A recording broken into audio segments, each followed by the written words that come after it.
Benvenuti su Un'idea, un sito dedicato alla collaborazione tra studenti universitari e post-universitari.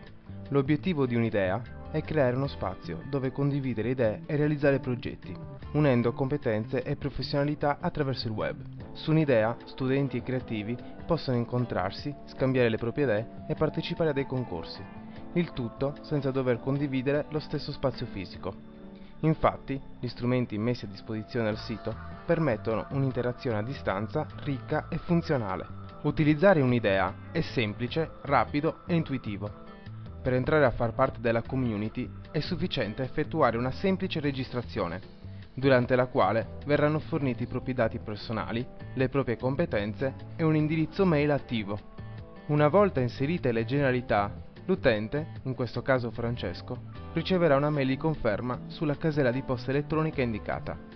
Cliccando sull'apposito link potrà accedere all'account personale su Un'idea. Da questo momento l'utente potrà completare il proprio profilo, inserendo una foto e le sue credenziali. Ogni iscritto potrà inserire delle informazioni riguardo la propria formazione, le professionalità e le competenze tecniche acquisite. I dati e i dettagli forniti saranno trasformati in etichette, tags. Il sistema di tags sarà utilissimo. Gli utenti saranno contraddistinti dalle parole chiave da essi forniti. In questo modo, ricercare le professionalità di cui si necessita sarà una pratica veloce ed efficiente. Accanto alla foto dell'utente appaiono due elementi di valutazione, le stelline e le raccomandazioni. Queste avranno un importante rilievo nel funzionamento di Un'idea. Le stelline rappresentano i feedback che ogni utente riceve dagli iscritti alla community con i quali ha avuto precedenti esperienze lavorative. In base ad essi, l'utente acquista affidabilità e visibilità. Il livello di feedback è uno dei criteri che influiscono sulla ricerca utenti. I più meritevoli avranno un livello di ranking più alto. Le raccomandazioni. Su Un'idea è presente un sistema di raccomandazioni simile a quello esistente su LinkedIn.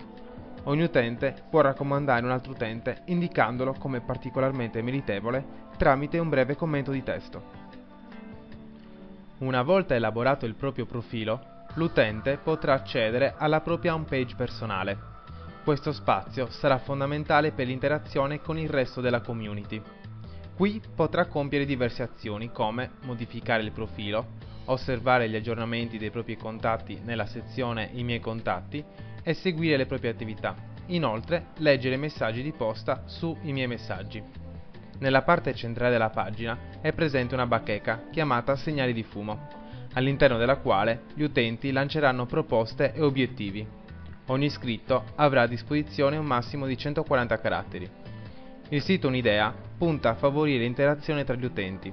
Per questo, una particolare importanza è ricoperta da due tasti presenti in basso a destra della pagina: videochiamata con Skype e chat.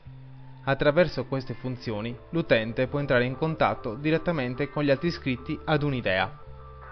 In alto a destra è presente il link concorsi.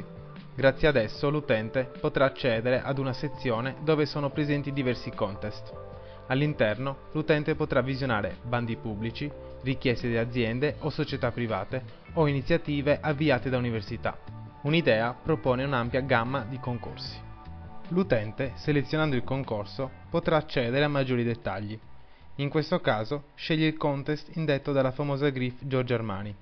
Cliccandoci sopra, otterrà altre informazioni utili, quali il brief, materiale di riferimento e l'indicazione dei formati video e grafici da utilizzare. Per partecipare al contest, l'utente dovrà cliccare sul link Partecipa, ma dopo aver letto il brief, Francesco si rende conto di non possedere tutte le competenze tecniche utili al concorso. Decide a questo punto di creare il suo team di lavoro, cliccando su Team. Successivamente cliccherà su Crealo ora, per dare via al suo primo team di lavoro. Adesso Francesco visualizzerà una finestra pop-up, nel quale dovrà inserire il nome del suo team, il nome del concorso e una mail di riferimento e una password. Inoltre, Francesco deve confermare l'avvenuta visione e accettazione delle condizioni generali del sito stilate da Un'idea. Le condizioni generali prevedono che ogni lavoro, frutto della collaborazione di un team, debba essere considerato come opera collettiva. Inoltre, i membri del team sono obbligati a non diffondere il proprio lavoro prima della chiusura definitiva e non appropriarsene a discapito degli altri collaboratori. Ora Francesco ha concluso la fase relativa alla creazione del team. Da questo momento potrà scegliere se condividere le proprie idee attraverso altri spazi di social networking per aumentare la propria visibilità. Su un'idea, ogni team avrà a disposizione un proprio spazio riservato e protetto, chiamato laboratorio di idee. Francesco decide di accedervi subito. Questo spazio rappresenta la vera e propria area di lavoro del team, un laboratorio virtuale dove sono presenti strumenti e risorse. All'interno del laboratorio, Francesco digiterà nella sezione Keyword il nome del concorso visionato precedentemente.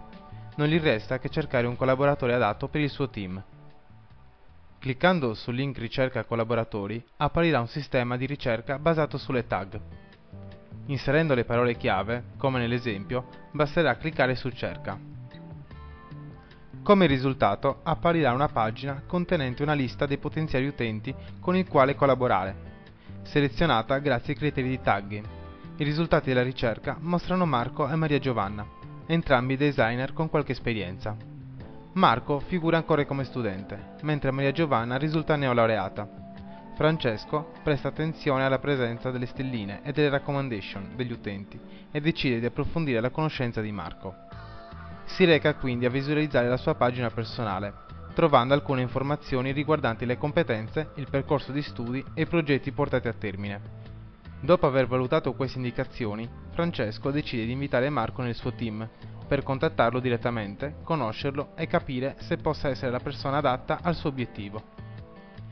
Invia quindi la richiesta cliccando su Invita nel tuo team e riceve la conferma di invio. La risposta di Marco non si fa attendere. Francesco può leggerla consultando la voce I miei messaggi.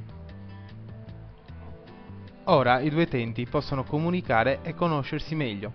Inoltre un'idea mette a disposizione strumenti per le videochiamate e chat. Decidono così di darsi appuntamento per una videochiamata, grazie all'applicazione Skype, per le ore 17. Così potranno rompere il ghiaccio e avere maggiori dettagli. Il contatto è stato costruttivo. Anche Marco fa ufficialmente parte dello staff, ma il dialogo continua, per affinare il rapporto e stabilire un buon livello di confidenza. I due collaboratori continuano la conversazione in chat, esaminando gli sviluppi del proprio progetto, creare un'immagine pubblicitaria per il brand Armani Lingerie. Successivamente, i nostri personaggi accedono al laboratorio di idee. Utilizzando lo strumento Sharing Desk, possono visualizzare contemporaneamente l'immagine su entrambi i desk del PC e avere maggiori interazioni a distanza, che sarà poi supportata anche dalla video chat.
Una volta terminato il lavoro, Marco accederà allo strumento Dropbox, ossia una cartella condivisa del team, protetta da password e situata sul server, sulla quale salvare i file. Questo strumento consentirà un accesso nell'archivio del team da qualsiasi PC connesso in rete, uno strumento utile per lo scambio protetto dei file tra i collaboratori. Dopo aver selezionato il tipo di file da salvare, si procederà con l'upload. Marco e Francesco decidono di rilasciare l'immagine realizzata attraverso una licenza Creative Commons. Scelgono questa alternativa per diffondere meglio il proprio lavoro. Dopo averne discusso, optano per la tipologia di contenuto da proteggere, selezionando la categoria immagini. Dopo aver letto l'informativa, i nostri creativi selezionano il tipo di licenza standard con la quale proteggere l'intero lavoro. Successivamente, una volta valutata attentamente la loro scelta, decidono di salvare le impostazioni relative alle Creative Commons. Ora Marco e Francesco scelgono il nome del loro lavoro, inseriscono le tag e forniscono l'indirizzo della sua collocazione. Successivamente elaborano la veste grafica del logo da inserire nel proprio progetto, in maniera che certifichi e presenti a tutti il tipo di licenza adottato. Al termine di questa operazione, i due collaboratori possono finalmente partecipare al concorso indetto da Armani Lingerie. L'immagine da loro elaborata rappresenta l'obiettivo raggiunto, grazie anche agli servizi offerti da Unidea, che ha permesso tutto questo.